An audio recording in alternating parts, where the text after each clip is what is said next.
Shalom saudara kasih di dalam Tuhan. Kita berjumpa di dalam altar keluarga pada saat ini. Sebelumnya mari kita akan berdoa memohon pimpinan daripada Tuhan.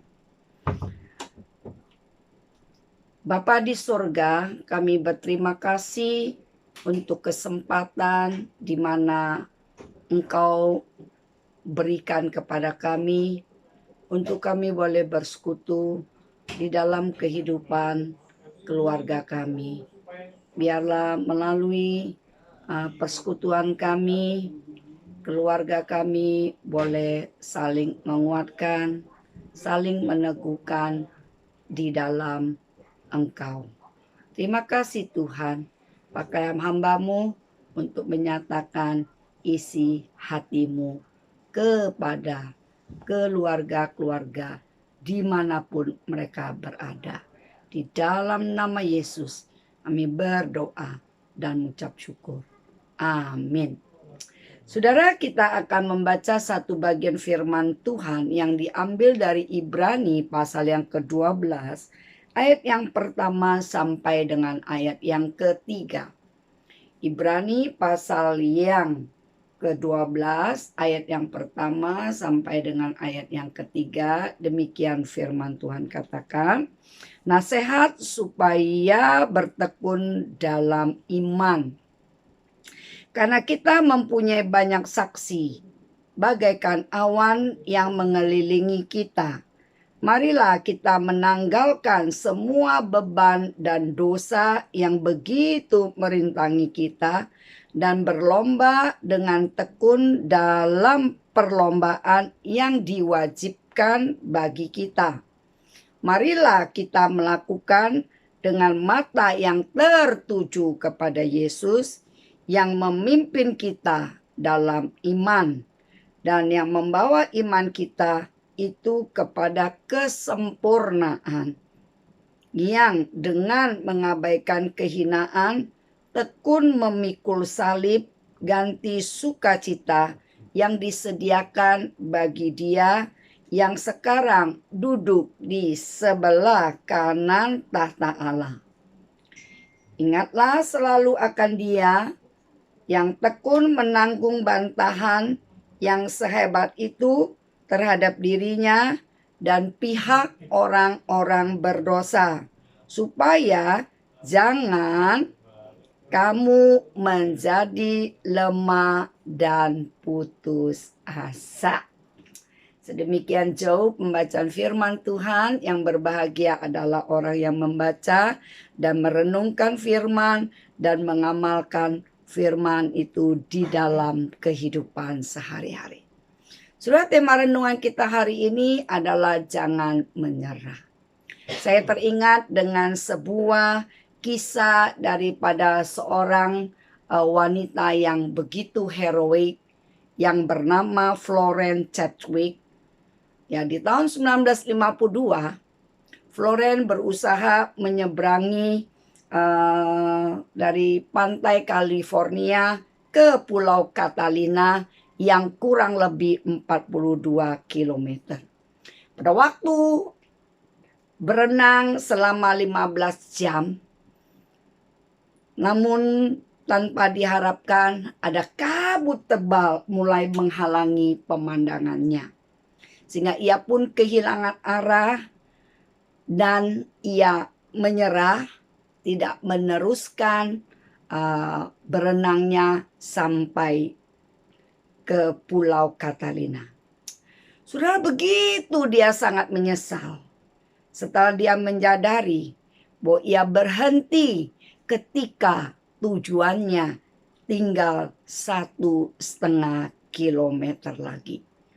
Sia-sialah perjuangan dia untuk mendapatkan rekor berenang 42 kilometer pada waktu itu, dan dia berhenti hanya 1,5 kilometer dari garis pantai.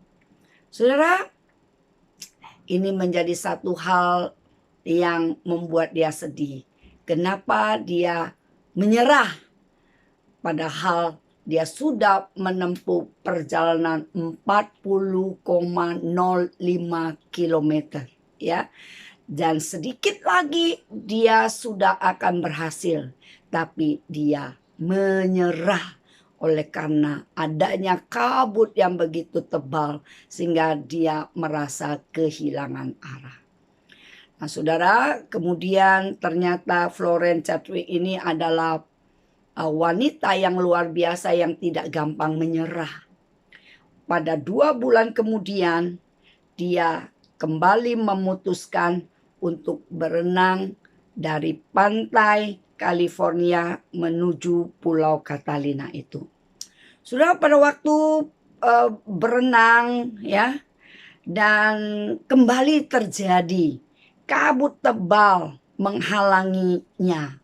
Tetapi kali ini Florence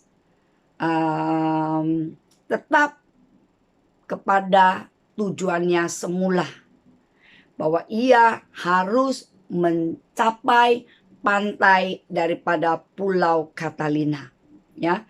Pengalaman yang pernah mengajarkan kepada dia, ya, bahwa dia pernah gagal, tinggal 1,5 kilometer lagi akan menuju pada pantai di Catalina itu, sehingga dia terus membayangkan garis pantai, ya. Pada akhirnya Florence Chadwick dapat sampai di tujuan sekalipun ia tak dapat melihatnya, ya. Dengan pandangan yang begitu kabut tebal, dia tidak bisa melihat situasi di sekitarnya. Tetapi karena dia mempunyai goal yang jelas, maka dia berhasil untuk sampai di Pulau Catalina, dan dia dicatat sebagai wanita pertama yang bisa menyeberangi dari pantai California sampai Pulau Catalina. Saudaraku yang kasih di dalam Tuhan, melalui ilustrasi ini apa yang ingin saya sampaikan? Yang saya ingin sampaikan adalah bahwa apa yang menjadi pengalaman pertama dari Florence Chadwick ini, yaitu pengalaman dia menyeberang, ya, tinggal 1,5 kilometer lagi dia menyerah, ya, akhirnya dia gagal. Tetapi waktu pengalaman yang kedua, ya, dia sekalipun ada kabut, tetapi dia mantap bahwa dia harus sampai kepada garis pantai. Tujuan yang jelas inilah membuat dia punya semangat. Bagaimana dengan kita, saudaraku? Di tengah-tengah satu badai kehidupan yang menerpa kita, tanpa terasa sudah 1,5 tahun pandemi menyerang dunia, bahkan di Indonesia juga. Apa yang terjadi, saudara? Apakah kita mau mempunyai garis tujuan yang jelas, bahwa kita akan tekun di dalam perlombaan itu, atau kita menjadi pribadi yang gagal? Saudaraku, orang-orang di sekitar kita mungkin akan mengawasi kita, akan melihat kita sebagai anak-anak Tuhan. Apakah kita sungguh-sungguh berlomba, ya, dengan tekun, ya, dalam perlombaan yang diwajibkan bagi kita? Perlombaan seperti apa?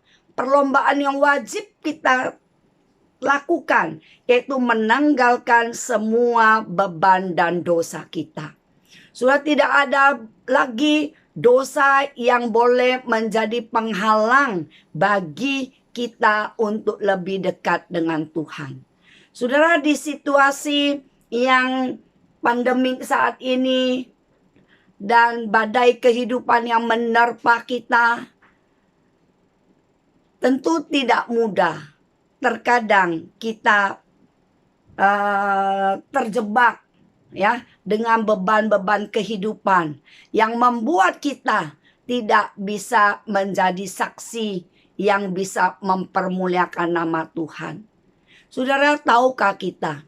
Kita sebagai orang percaya, kita seperti dengan akuarium, di mana akuarium itu ya ada ikan-ikannya, bisa dilihat dari empat sisi, semua bisa dilihat.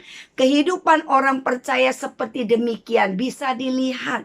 Banyak orang melihat akan kehidupan kita. Bagaimana kita hidup di dalam kehidupan iman kita, ya, bertekun di dalam iman kita. Apakah kita sungguh-sungguh bertekun atau kita justru menyerah pada masa-masa kita merasa begitu sulit.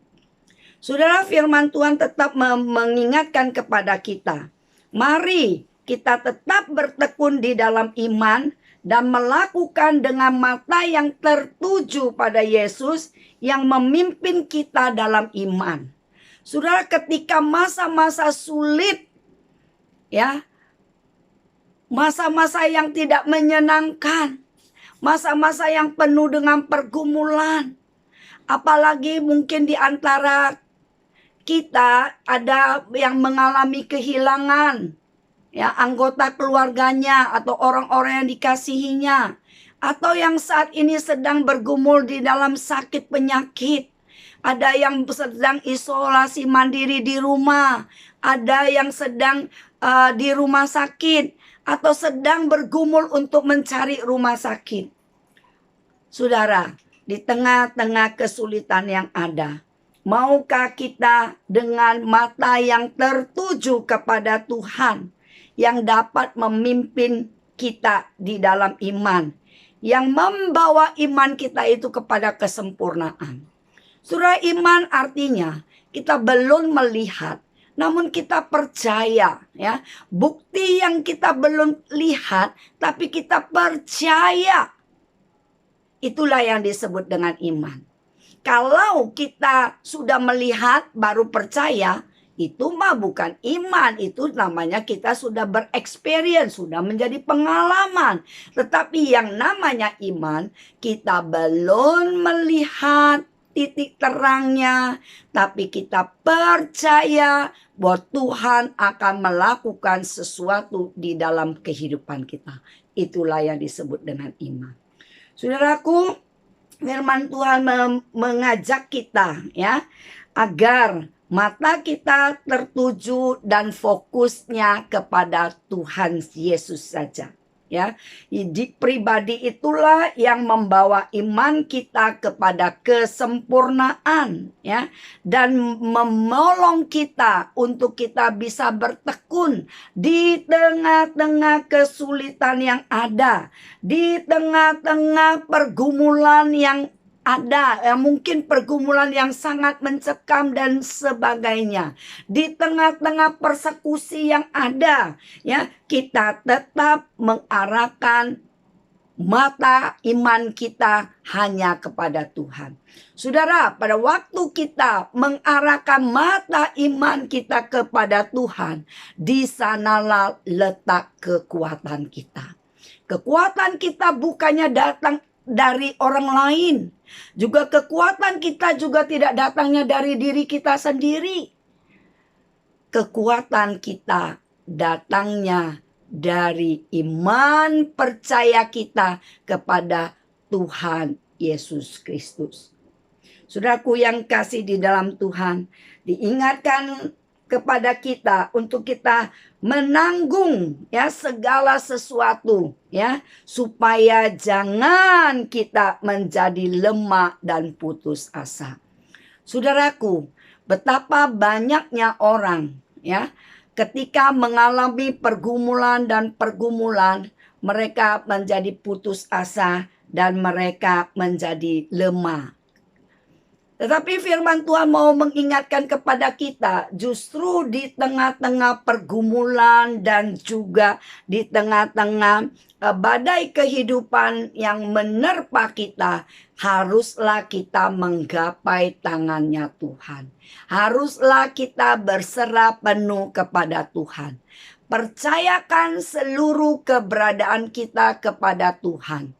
Jangan pernah menjadi goyah, ya. Tetap bersandar kepada Tuhan.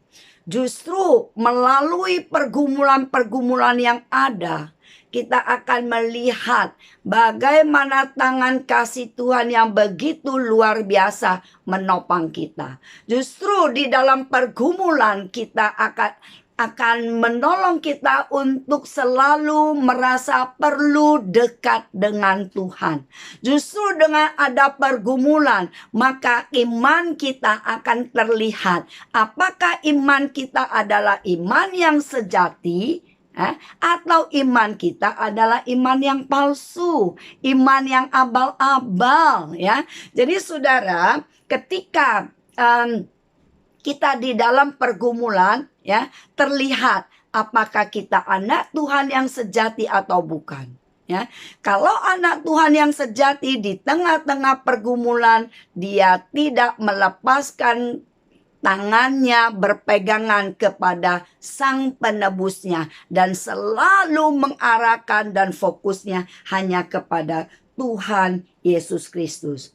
Saudaraku yang kasih di dalam Tuhan, berlomba dengan tekun, ya, dengan perlombaan yang Tuhan mau. Hidup kita sesuai dengan yang Tuhan mau. Jadi target hidup kita bukan berdasarkan target diri kita sendiri, bukan berdasarkan kehendak diri kita sendiri, tapi target hidup kita adalah berdasarkan apa yang Tuhan mau.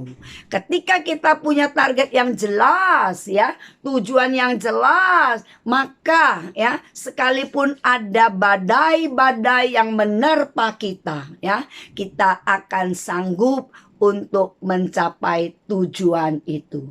Oleh karena apa? Karena kita sudah banyak punya pengalaman-pengalaman berjalan bersama dengan Tuhan.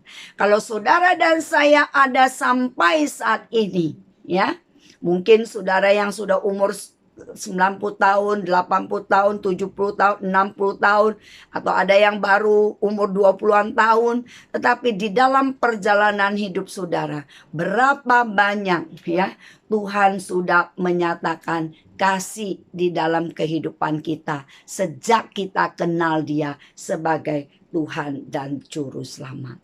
Oleh karena itu, saudaraku, janganlah kesulitan yang terjadi saat ini membuat kita jadi mundur dari Tuhan. Janganlah kesulitan yang kita hadapi saat ini membuat kita meragukan akan kebaikan Tuhan. Saudara, saya mau katakan, apapun yang terjadi, ya, sesungguhnya Tuhan adalah pribadi yang baik. Dia tak pernah akan mengecewakan kita. Kalau yang terbaik Tuhan sudah berikan, anaknya yang tunggal, yaitu Tuhan Yesus sebagai Tuhan dan Juru Selamat, tentu hal yang lain Tuhan juga akan karuniakan kepada kita. Fokuslah pada Yesus yang membawa iman kita pada kesempurnaan, dan kita mengabaikan, ya, kehinaan, ya, tapi kita terus bertekun di dalam pikul salib. Anggaplah kita saat ini sedang memikul salib kita dengan beban kita yang begitu berat. Tetapi saudara, yakinlah bahwa kita tidak memikul salib kita seorang diri. Ada satu pribadi yang sudah pernah memikul salib itu menebus dosa kita. Nah, pribadi itu yang namanya Yesus, dia sangat mengerti akan pergumulan hidup kita.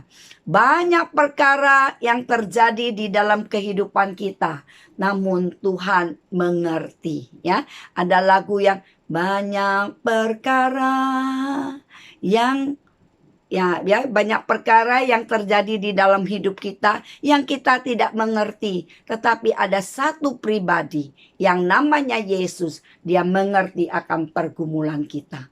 Saat ini Yesus duduk di sebelah kanan Allah Bapa. Dialah imam agung yang senantiasa menjadi pembela kita. Di tengah-tengah situasi yang tidak nyaman, Dia mengerti pergumulan saudara dan saya. Dia mengerti kesulitan saudara dan saya. Datanglah kepada Dia, ya. Dia akan memberikan kelepasan kepada kita. Dia tak pernah akan membiarkan kita bergumul seorang diri. Mari datang kepada Dia, percaya bahwa Dia akan memberikan kelegaan kepada kita semua. Dia akan memberikan kelepasan kepada kita semua. Jika saat ini saudara yang sedang menderita, ya, di dalam keadaan nafas yang tidak nyaman, ya, mungkin saudara sedang panasnya tinggi, atau saudara sedang dalam keadaan begitu tidak enak kondisi tubuhmu, tapi engkau bisa mengatakan, aku nggak mau menyerah. Aku percaya bahwa Tuhan ada bersamaku. Tuhan akan memberikan kekuatan. Tuhan akan menyatakan kuasa dan kehendaknya sesuai dengan kedaulatannya. Tuhan sanggup untuk melakukan suatu perkara yang sangat ajaib. Dia terlalu sanggup untuk melakukannya karena Dia adalah Allah yang berkuasa. Mari kita jangan mengandalkan diri kita sendiri, tetapi marilah kita bertekun dan mengandalkan Yesus Kristus sebagai Tuhan dan senantiasa bertekun dalam iman kita, tidak goyah dalam kondisi apapun. Tetap percaya akan kebaikan dan kemurahan Tuhan. Mari kita berdoa. Tuhan, di tengah-tengah pergumulan kami semua, akan kesulitan-kesulitan kami hanya datang kepadamu. Kami percaya Tuhan akan memberikan belas kasihan. Give mercy to us, Lord. Berilah kemurahan hatimu kepada kami, Tuhan. Saat-saat kami tidak tahu lagi harus berbuat apa, saat itulah tangan Tuhan menopang kami. Tuhan, kami berdoa untuk saudara-saudara kami yang sedang bergumul akan sakit penyakit mereka. Engkau hampiri mereka satu demi satu. Mungkin mereka yang sedang mengalami pergumulan akan ekonomi keluarga mereka, Tuhan juga Allah penyedia di dalam kehidupan keluarga mereka. Terima kasih Tuhan, apapun pergumulan kami saat ini, kami hanya mau datang kepadamu Tuhan. Banyak perkara yang terjadi di dalam kehidupan kami di dunia ini. Tetapi kami hanya mau berkata kepada Tuhan, Tuhan kasihani kami. Berilah kemurahan-Mu kepada kami. Terima kasih Tuhan, beri kekuatan-Mu, beri perlindungan-Mu, beri pengharapan-Mu kepada kami. Dan kami selalu punya iman. Sekalipun kesulitan bertubi-tubi datang, sepertinya belum ada titik terang. Tetapi kami percaya, kami beriman bahwa Tuhan yang kami sembah sanggup melakukan segala perkara dengan sangat ajaib. Segala perkara dapat kami tanggung di dalam Dia yang memberikan kekuatan. Terima kasih Tuhan, kami amini bagian firman ini. Di dalam nama Tuhan Yesus, kami berdoa dan mengucap syukur. Amin.